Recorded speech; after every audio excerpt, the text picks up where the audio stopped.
Всем большой привет! Сегодня я хочу рассказать о том, как я делал вот такие вот разделочные доски торцевые с условным названием шотландка или шотландские мотивы.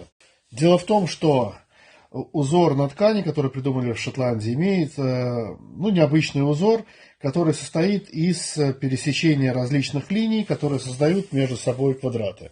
Это, как вы видите, у меня квадраты есть большие, они пересекают квадраты малые, и квадраты между собой чередуются. Поэтому принято называть это шотландским. В своей доске я использовал бук, дуб, клен и термобук. Это моя первая работа с термодеревом. Такая серьезная работа. Был небольшой опыт, он меня разочаровал, но сейчас я решил учесть некоторые ошибки. Почитал немного в интернете, попытался в ходе производства их избежать. Но, тем не менее, должно пройти время, и я посмотрю, как будет себя вести вот именно термодерево, это которое черное у меня, термобук. Я знаю, что Владимир Иванович Жиленко очень любит термодревесину, использует ее где только можно, но, возможно, у него больше, невозможно, а точно у него намного больше опыта, возможно, есть какие-то секреты. Что касается сложности производства доски, большой сложности здесь нет. Безусловно, необходимо оборудование. Это фуганок, рейсмус, круглопильный станок. И очень хорошо, если есть ленточка и есть барабанно-шлифовальный станок. Он очень выручает.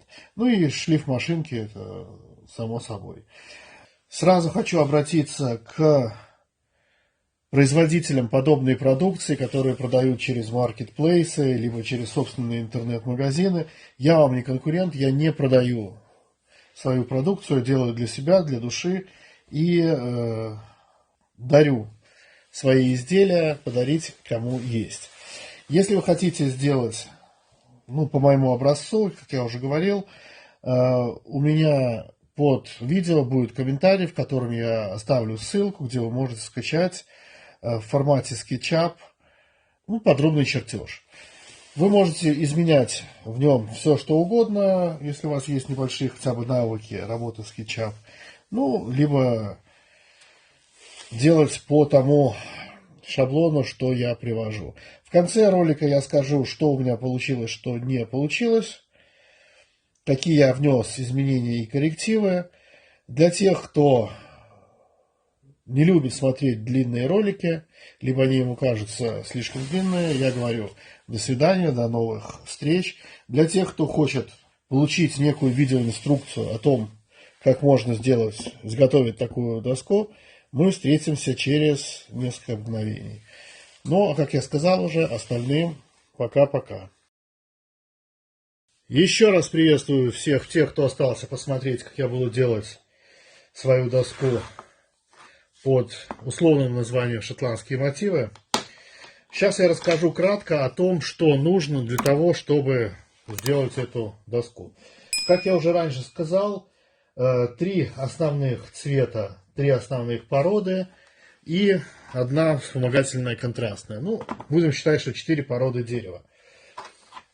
Я взял вот такой вот термобук, распустил его на ламеле, прогнал через барабанно-шлифовальный станок, но сейчас говорим о размерах. Итак, высота всех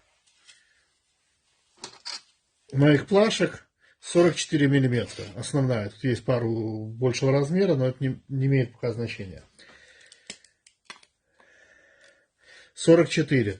Толщиной 5 миллиметров. Можно делать 5, можно делать 6, но самое главное, что все они должны быть одинаковые. Нужно мне таких 8 штук. Дальше, клен. Тоже мне надо 6 полосок.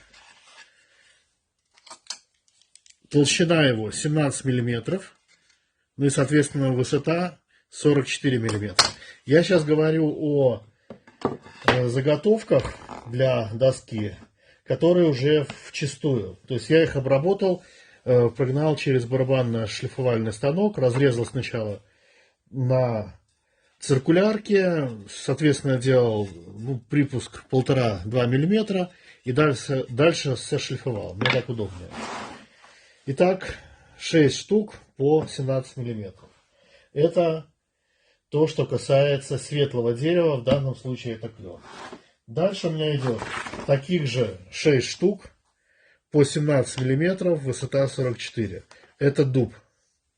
Такие же дубовые все вот плашки. Дальше. Дуб 40 мм. 40 мм на 44. Их таких 3. Дальше бук. Это единственные заготовки из бука, которые будут в этой доске. Также 40 мм толщина, высота 44. И 2 плашки светлого дерева, опять же клен. Я их сделал 25 мм. Вы поймете чуть дальше почему. Они будут крайними на досках. То есть в любой момент за счет их я могу уменьшить доску. И точно такие же плашки 25 мм дубовые. Теперь я предварительно для себя сложу, вам визуально будет видно, я сложу эти доски, первые, которые я буду клеить.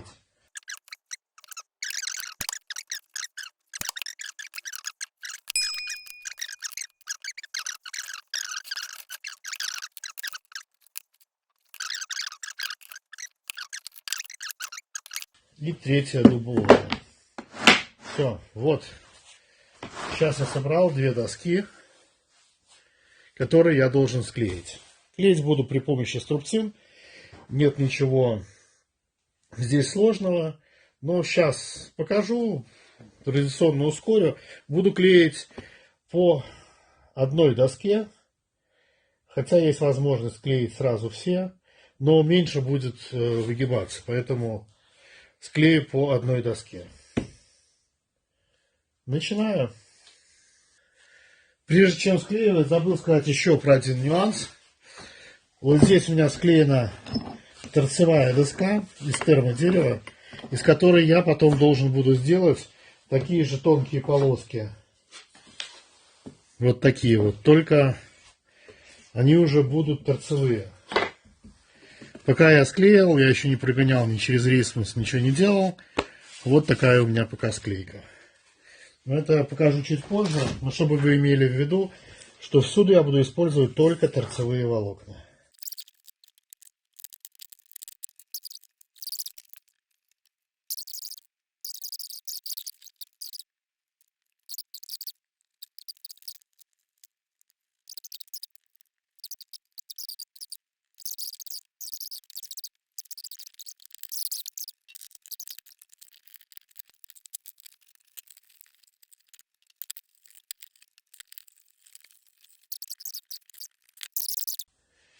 Прошло что-то около суток, может чуть меньше.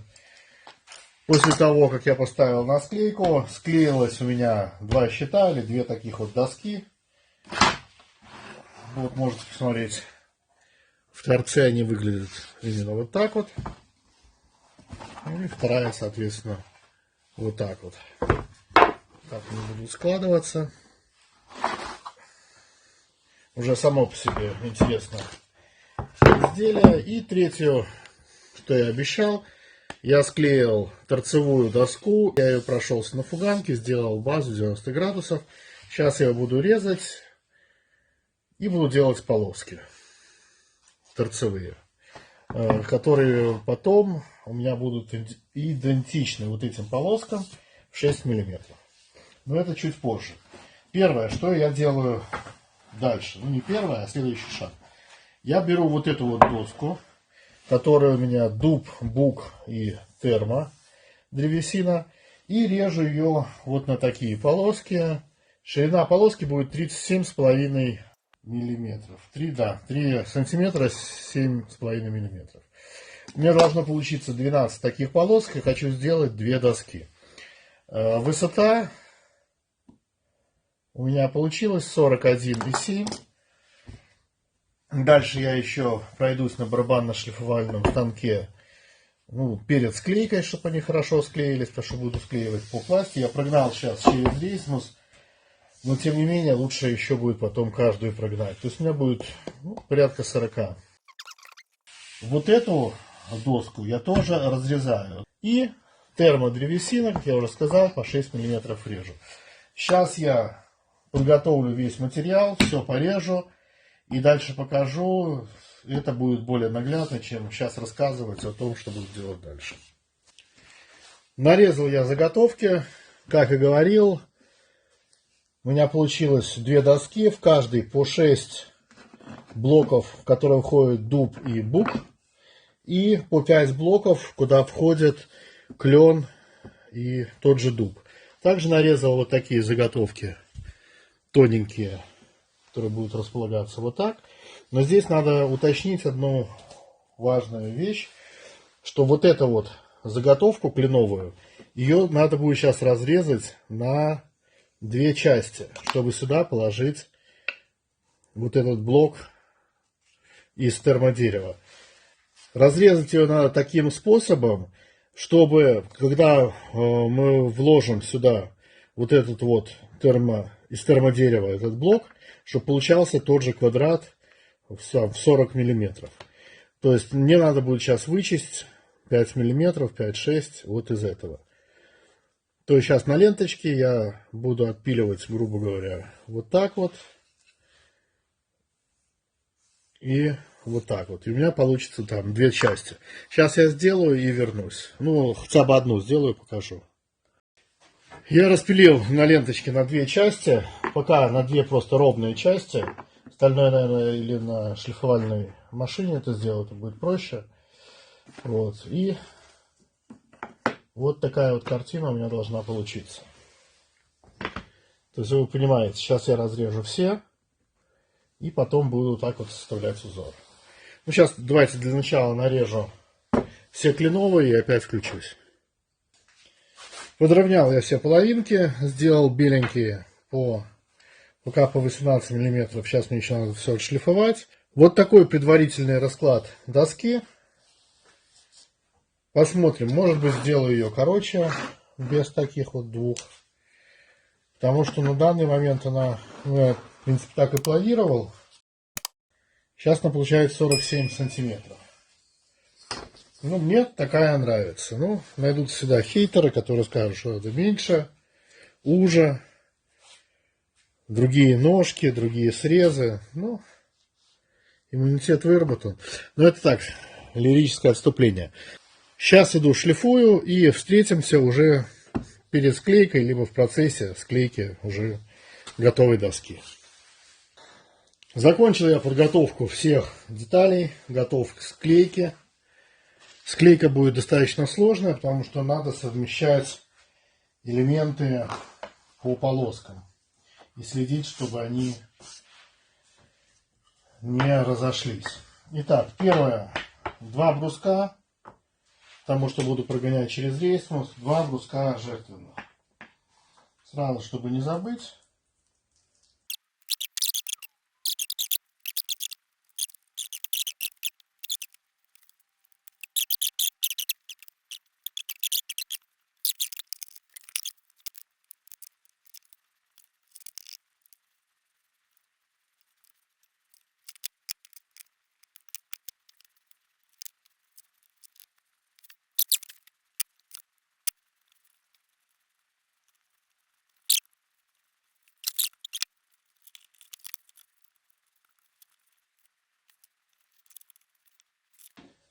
Закончил я склейку первой доски. Скажу сразу, тяжелое достаточно испытание, потому что надо было совместить все линии, которые идут в один ряд.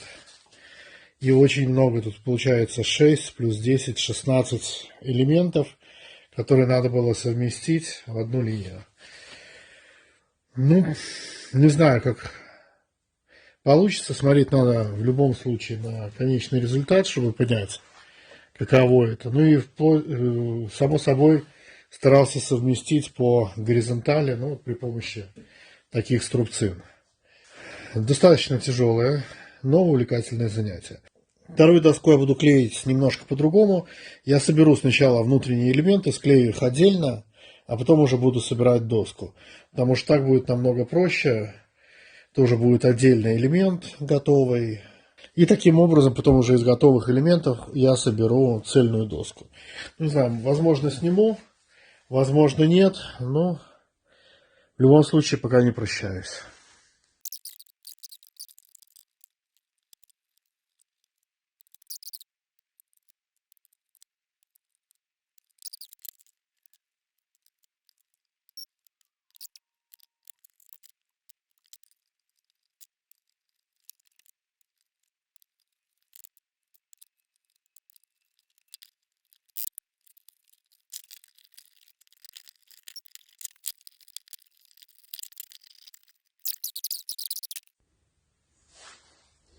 Произошла склейка у меня. Длилась она почти 10 часов.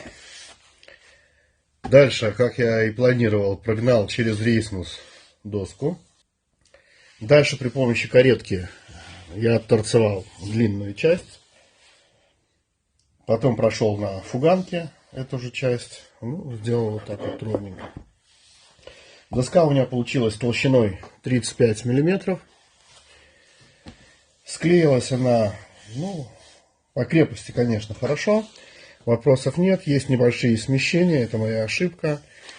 Потому что, когда я делал предварительно доски, понятно, что все элементы могут, ну, друг от друга отличаться там, на какую-нибудь там, 100 миллиметра. И их надо выставлять все в определенной последовательности. Я впервые в жизни для себя не подписал эту последовательность. Ну и потом во время склеивания немножко произошло расхождение. Но если не усматриваться, конечно, это и незаметно, но я это знаю.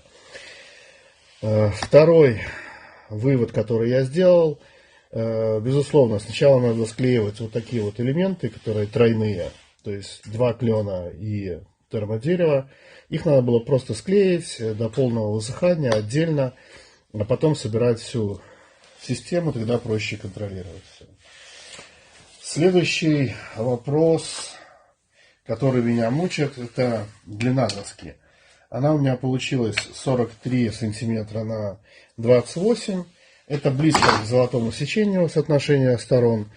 Но что-то мне внутренне говорит о том, что ее надо сделать чуть покороче. А именно вот этот вот квадрат, он слишком большой. Потому что, ну, в основе доски, конечно, лежат вот эти черные квадраты. И здесь получается от него отступление от квадрата, ну, вот идет луч, скажем так. Он и не половинный, и тут уже должно как бы пойти следующее, ну вот здесь вот. И поэтому визуально как-то не очень хорошо смотрится. Возможно, я просто вот это вот у меня на это же расстояние, что есть у меня, я, возможно, сокращу доску здесь. То есть как бы я ее отрежу по новой вот этой линии из термодерева, ну, которая уже останется за доской, за кадром. Ну, в первую очередь я, конечно, уберу сейчас жертвенные бруски. Еще раз покажу, для чего они нужны. Вот когда я прогоняю на фуганке, в последний момент происходит вот такой вот откол. Чтобы он не произошел на самой доске, ну или когда в рейсмусе прогоняете, нужно клеить вот такие жертвенные бруски. Сейчас иду, ну, в первую очередь отпиливать жертвенные бруски, и потом, наверное, вернусь уже с принятым для себя решением.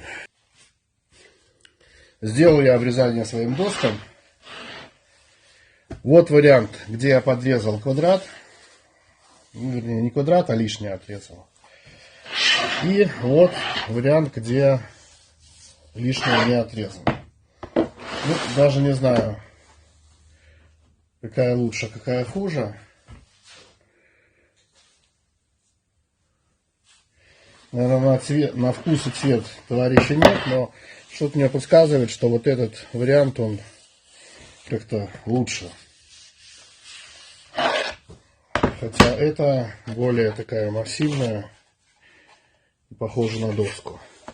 Наверное, я сделаю два варианта и посмотрим на реакцию зрителей и потребителей.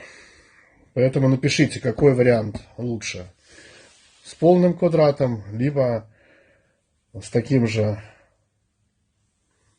отпилом, как вот кленовые вот эти вот составные части. Мне кажется, так более целостно.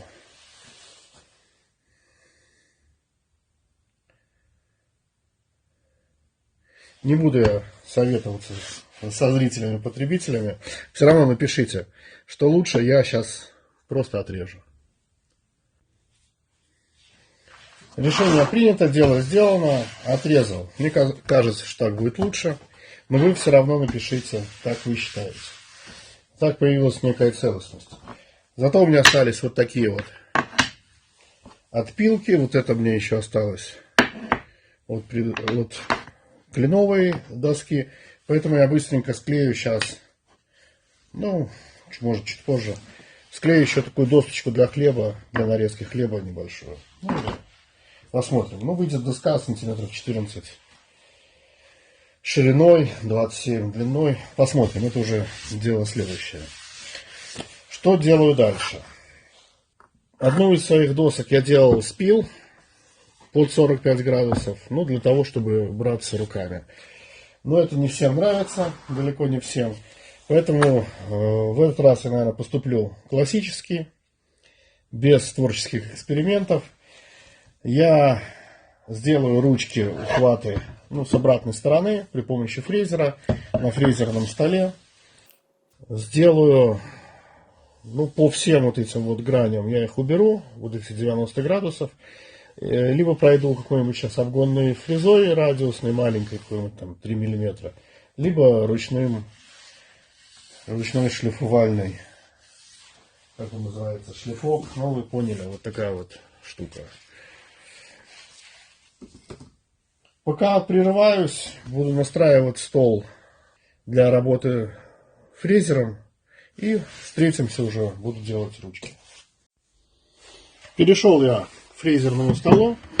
Установил сюда галтельную фрезу. Кому интересно, вот ее параметры. Она небольшая. Буду делать в несколько проходов, скорее всего в 4. Ставлю доску. Прохожу немножко назад, ухожу. Посмотрите, как это будет выглядеть. Ну вот, таким образом получается выемка. Сейчас пройду на всех и потом поменяю позицию.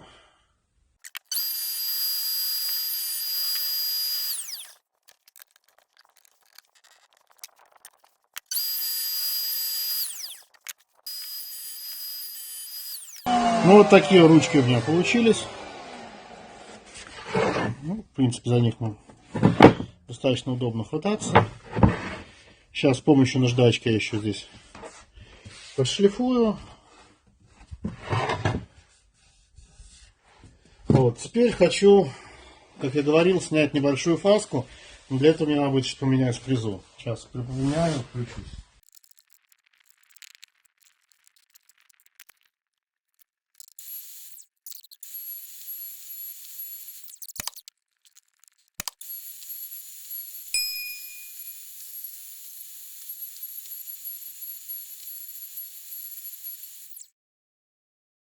Закончил я шлифовку досок, прошелся поочередно разной зернистостью наждачкой. Закончил он 320. В одной из досок я решил опять проэкспериментировать и сделал чуть больше вот эту вот ручку, чтобы брать доску в руки. Ну, посмотрим. Кому-то понравится, кому-то не понравится принципиально. Следующее, что я буду делать, это финишная отделка, это покрытие маслом. Наверное, видели, есть у меня вот такая емкость. Здесь у меня масло. Оно же вазелиновое, оно же лампадное, оно же минеральное.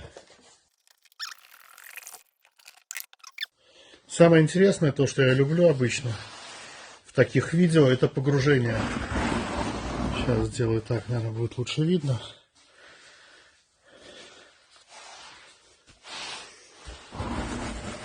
Вот так вот. И погружаю доски вот в это масло. Сейчас одну.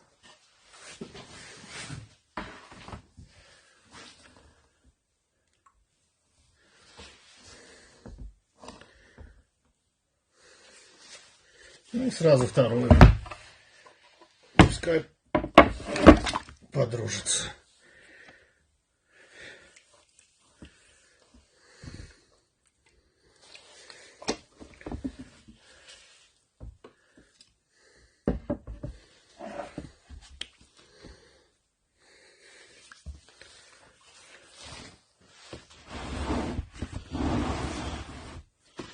Чтобы вам было видно. Ну вот, в масле доска приобретает немножко другой уже оттенок. Уже клен стал кленом белым, дуб коричневым, бук таким коричневый с красноватой оттенком. Ну, дам теперь доскам полежать, ну, несколько минут точно, пускай попьют. Потом дам стичь. Показывать здесь нечего. Здесь все традиционно, они стекут какое-то время, на это надо будет. Потом я их вытру насухо и дам. Сейчас 6 часов вечера, завтра часов до 9 утра они у меня просохнут. Пришло время финализировать работы. Прошли сутки после того, как я пропитал маслом. Доски немножко просохли. Теперь я буду покрывать смесью воска и масла. Есть у меня вот такая вот фритюрница. Здесь я растопил свою смесь, вернее не растопил, а подогрел. Она находится на вот таком состоянии полужидком. Это смесь воска и масла. 3,5 масла и 1 часть воска. Возьму губку обычную и буду наносить масло. Я его растопил для того, чтобы оно было теплое и лучше впитывалось в поры древесины. Наношу круговыми движениями, легкими, без фанатизма, конечно.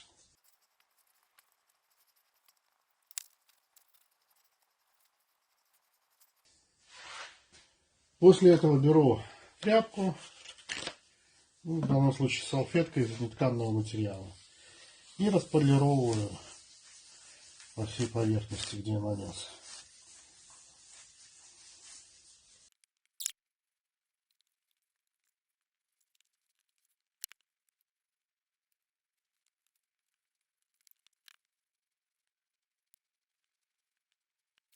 Вот я и закончил промасливание, вощение своих досок. Так они выглядят сейчас. Понятно, из них потихоньку выходит масло. Они должны полежать некоторое время, когда они подсохнут. Какие можно сделать выводы пройдя весь этап или цикл производства? Ну, первое, это использование термодревесины. Для себя я окончательно еще, конечно, не сделал вывод по ее использованию и целесообразности. Что касается обработки, она обрабатывается намного лучше, чем тот же бук, потому что у меня здесь термобук, лучше, чем термобук. Оно мягче, оно более, наверное, склонно к колкости. Как оно будет себя вести в склеенном виде, как оно будет вести себя по отношению к другим породам дерева, которые, соответственно, имеют влажность чуть выше, чем термодревесина, я не знаю, но это покажет практика. Второе, что я хотел бы сказать. При производстве подобных досок с большим количеством мелких сегментов надо все-таки использовать вайбы. Я собираюсь изготовить себе вайбы. У меня есть большие, полутораметровые. Они бы здесь не подошли. Я собираюсь сделать вайбы, которые достаточно склеить. Длина здесь порядка 40 сантиметров. Чтобы сантиметров 50 можно было склеивать. Маленькие, компактные. Но их надо будет штук 6, чтобы параллельно можно было делать 2 доски. Потому что ваймы позволяют производить склейку и сдавливать заготовки или уже готовые детали, изделия с 4 сторон. То есть сбоку, сверху и снизу. И тогда они не расползаются. Но это будет уже в следующем сезоне, потому что скоро наступает пчеловодный и огородный сезон. И пока с деревяшками я временно, наверное, завяжу. Сделал я еще одну вот такую маленькую досочку из обрезков, как вы видели. В ходе моих работ я посчитал, что мне надо отрезать с 2 сторон. И вот эти вот 4, то есть 2 доски с 2 сторон обрезал. Вот эти 4 ламели здесь. И оставался кусочек от кленовой ламели. Ну вот здесь они склеены.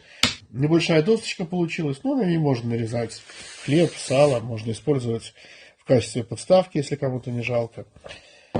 Я не рассказал, конечно, про окончательные размеры. Возможно, это и имеет значение. Но если так очень приблизительно, то 39 на 28,5 получились эти доски. И впервые для себя я делал их узкими. То есть они имеют 3,5 сантиметра высоты, скажем так, или толщины. Не знаю, как это будет. Опять же, пройдет время, скажу, покажу, если вдруг они треснут. Но, возможно, можно и использовать и такой размер. Потому что раньше вообще считается, что меньше 4 сантиметров нежелательно торцевая доска, чтобы была. На этом все. Я заканчиваю свой ролик. Извините, если было очень длинно и не по делу, но вы всегда могли перемотать. Напоминаю, ссылка под видео. Если хотите поблагодарить меня, то нажмите спонсорство, либо скажите супер спасибо, в зависимости от настроек вашего региона. На этом большое спасибо. Всем пока-пока. А я буду дальше заниматься деревяшками. Пока.